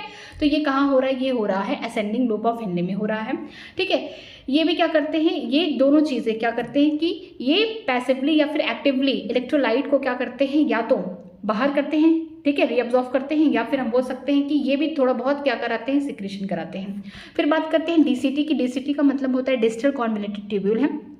ये क्या करता है, जब ज़रूरत पड़ी, जब बहुत ज़्यादा हम बोल सकते हैं किसी इंसान को ज़्यादा बार बार वॉशरूम जा रहा है, बार बार यूरिन डिस्चार्ज हो रहा है, तो बॉडी में क्या हो जाएगा, डिहाइड्रेशन हो जाएगा। जब ज़रूरत पड़ेगी तो ये क्या करते हैं, कंडीशनर रीअब्जॉर्प्शन कराते हैं। कंडीशन जब ज़रूरत पड़ेगी तब, तो Na+ आयन का प्लस वाटर का क्या करते हैं, इस सेगमेंट में रीअब्जॉर्प्शन होता है। इसके अलावा जो DCT होता है ये रीअब्जॉर्प्शन कराते हैं किसका, बाइकार्बोनेट का। पहली बार एब्जॉर्प्शन का होता है PCT में हो रहा था। इसके अलावा सिलेक्टिवली सिक्रेशन कराते हैं H+ हाइड्रोजन आयन का, पोटेशियम का एंड अमोनिया जी का। पोटेशियम का यहाँ बोल सकते हैं DCT में हो रहा है, ठीक है। इसके अलावा ये भी मेंटेन करते हैं pH, sodium potassium balance in body. फिर हम बात करते हैं कलेक्टिंग डक्ट। जो कलेक्टिंग डक्ट ये किसी भी नेफ्रॉन का पार्ट नहीं है, ये कहाँ, कॉर्टेक्स से निकला, मेडुला तक खत्म हो गया, ठीक है। इसमें लार्ज अमाउंट ऑफ वाटर क्या होते हैं, यहाँ पे हम बोल सकते हैं रीअब्जॉर्ब होते हैं। अब जो हमारा यूरिन होगा, अब उसको तो कोई रास्ता ही नहीं है, अब कहीं से कुछ नहीं मिलने वाला, तो हमारा जो यूरिन है वो क्या होगा, कंसंट्रेटेड निकलेगा, ठीक है। इस सेगमेंट में क्या होता है, small amount of urea medulla वाले रीजन में निकाला जाता है। क्यों, क्योंकि वहाँ पे ऑस्मोलैरिटी को रेगुलेट कराना है, हम लोग उसके कल पढ़ेंगे। इसके अलावा ये भी क्या करता है, जो कलेक्टिंग डक्ट है ये भी pH आयनिक बैलेंस को मेंटेन करता है और सिलेक्टिवली सिक्रेशन किसका कराता है, हाइड्रोजन आयन का एंड पोटेशियम आयन का। एक बार हम लोग डायग्राम के थ्रू देखते हैं। ये कॉर्टेक्स रीजन है, ये मेडुला रीजन है। कॉर्टेक्स रीजन में आप जानिए कि जो भी रीनल ट्यूब्यूल है कौन किसका पार्ट है, PCT यहाँ पे रहेगा, कॉर्टेक्स में DCT रहेगा, ठीक है। और कौन नहीं रहेगा, ये जो यहाँ पे लूप ऑफ फिनले है ये सिर्फ मेडुला में प्रेजेंट है, तो जो हमारा लूप ऑफ फिनले है रीनल का पार्ट, ये कहाँ, मिडल रीजन में है, ठीक है। यहाँ पे क्या होगा, ब्लड वगैरह फिल्टर होगा। ये कौन है, ये हो गया एफेरेंट आर्ट्रियोल। यहाँ पे ग्लोमरस फिल्ट्रेट लगा हुआ, मिस हम बोल सकते हैं ग्लोमरस है, यहाँ पे फिल्टर हो गया, फिल्ट्रेट यहाँ पे अंदर आ चुका है। अब फिल्ट्रेट अंदर आ चुका है तो पहला स्टेप तो हो गया खत्म, अल्ट्रा फिल्ट्रेशन। दूसरा स्टेप क्या है, अल्ट्रा फिल्ट्रेशन में क्या होगा कि प्लाज्मा के सारे कंस्टिट्यूएंट रहेंगे लेकिन एक्सेप्ट कौन नहीं होगा, प्रोटीन नहीं होगा फिल्ट्रेट में, ठीक है। तो जो हमारा फिल्ट्रेट है ये अंदर आ चुका है। अब जो PCT वाले पार्ट में आया तो यहाँ पे क्या होगा, रीअब्जॉर्प्शन होगा। रीअब्जॉर्प्शन किसका होगा, जैसे कि सोडियम आयन का होगा, न्यूट्रिएंट में ग्लूकोज अमीनो एसिड का होगा, तो एक्टिवली होगा, ठीक है। पानी कैसा होगा, पानी का रीअब्जॉर्प्शन होगा लेकिन पैसिवली होगा, ठीक है, यहाँ पे निकलेंगे। इसके अलावा हम लोग बात करते हैं, यहाँ पे ये पोटेशियम आयन तो नहीं दिया है शायद, में एक मिनट में देखती हूँ। पोटेशियम आयन इसको रफ करिए, ये वाला पार्ट, आगे देखते हैं। यहाँ पर फिर क्या होगा कि पहली बार एब्जॉर्प्शन किसका होगा, बाइकार्बोनेट का होगा, कहाँ, PCT में। और सिक्रेशन किसका हो रहा है, H+ आयन का हो रहा है, अमोनिया जी का हो रहा है। जो हमारा फिल्ट्रेट है अब नीचे की तरफ जा रहा है, मेडुला रीजन में जा रहा है, तो हम जानते हैं जो कॉर्टेक्स है वहाँ पे ऑस्मोलैरिटी 300 है, लेकिन मेडुला रीजन में यहाँ पे 1200 मिली ऑस्मोल पर लीटर चला जाएगा, ठीक है। तो यहाँ पे बोल सकते हैं कि ऑस्मोलैरिटी बढ़ती जाएगी, तो जिसकी वजह से जो हमारा डिसेंडिंग लूप ऑफ फिनले है जो मेडुला रीजन में है, ये क्या करेगा, जो हमारा फिल्ट्रेट आ रहा है उसमें से पानी को निकाल देगा डिसेंडिंग लूप ऑफ फिनले में, ठीक है। वो परमेबल है वाटर के लिए, तो इसीलिए हम बोल सकते हैं इलेक्ट्रोलाइट के लिए इम्परमेबल, मींस यहाँ पे इलेक्ट्रोलाइट नहीं निकलेंगे, पानी निकल जाएगा, पैसिवली निकलेगा, ओके। जब पैसिवली निकलेगा तो जो हमारा फिल्ट्रेट है उसमें से पानी अगर निकल गया तो जो हमारा फिल्ट्रेट कैसा हो जाएगा, कंसंट्रेटेड हो जाएगा, इसलिए बनाया जा रहा है ताकि वो नीचे ईजिली ऊपर मूव कर सके, इस तरीके से, ठीक है। तो अब जो हमारा फिल्ट्रेट होगा कैसा होगा, हाइपरटोनिक सोल्यूशन होगा। फिर कहाँ जाएगा, वो असेंडिंग लूप ऑफ फिनले में जाएगा। तो जो असेंडिंग लूप ऑफ फिनले है ये इलेक्ट्रोलाइट के लिए परमेबल है, उनको इजाजत दे रहा है कि तुम बाहर जा सकते हो, लेकिन पानी के लिए इम्परमेबल है। तो पानी के लिए जब इम्परमेबल है, इलेक्ट्रोलाइट के लिए परमेबल है, तो इलेक्ट्रोलाइट सब निकल जाएंगे, पानी है। तो अब हमारा जो कंसंट्रेटेड फिल्ट्रेट था फिर से क्या हो गया, डाइल्यूट हो गया। तो इस सोल्यूशन को क्या बोलेंगे, हाइपोटोनिक सोल्यूशन बोलेंगे, ठीक है। यहाँ पे क्या होता है कि जो कुछ पार्ट होते हैं जहाँ पे पैसिवली चीज़ें क्या होती हैं, रीअब्जॉर्ब होती हैं, ठीक है, हम बोल सकते हैं। और जो कुछ पार्ट होता है यहाँ पे एक्टिवली चीज़ें क्या होती है, जैसे न्यूट्रिएंट वगैरह भी क्या होते हैं, रीअब्जॉर्ब होते हैं, ठीक है। यहाँ पे हमने देखा। फिर आगे देखते हैं DCT के पास। जो DCT है हमारा ये लास्ट पार्ट है किसका, नेफ्रॉन का। जो DCT है ये किससे बने हो, क्यूबॉइडल एपिथेलियम के पास सेल है, ठीक है। इसके अलावा यहाँ पे कंडीशनल रीअब्जॉर्प्शन होता है किसका, जब जरूरत पड़ती है तो सोडियम आयन का प्लस वाटर का, ठीक है। ये क्या है, कंडीशनल रीअब्जॉर्प्शन होते हैं। इसके अलावा ये बाइकार्बोनेट का क्या करते हैं, एब्जॉर्प्शन कराते हैं और कुछ चीज़ों को सिक्रेट कराते हैं बॉडी से, जैसे कि हम बोल सकते हैं पोटेशियम आयन हो गया, H+ आयन हो गया और अमोनिया जी, ठीक है। अब बात करते हैं कलेक्टिंग डक्ट की। जो कलेक्टिंग डक्ट है हमारा नेफ्रॉन का पार्ट नहीं है। कलेक्टिंग डक्ट कॉर्टेक्स से शुरू होता है, मेडुला में खत्म होता है। जो कलेक्टिंग डक्ट होता है ये क्या करता है, अब हमारा जो फिल्ट्रेट है अभी तो डाइल्यूट हो गया है, कहाँ पे डाइल्यूट हुआ है, जो हमारा असेंडिंग पार्ट ऑफ नेफ्रॉन, यहाँ पे नेफ्रॉन था, ठीक है, लूप ऑफ फिनले का। यहाँ पे क्या हुआ कि जितने भी इलेक्ट्रोलाइट थे लगभग सारे निकल गए हैं, मोस्ट ऑफ द इलेक्ट्रोलाइट यहाँ पे परमेबल हो चुके हैं, लेकिन जो वाटर है यहाँ पे है, ठीक है। तो हम बोल सकते हैं कि बहुत सारी चीज़ें निकल गई। तो हमारा जो अभी कंसंट्रेटेड फिल्ट्रेट था अब क्या हो गया, वो फिल्ट्रेट फिर से डाइल्यूट हो गया।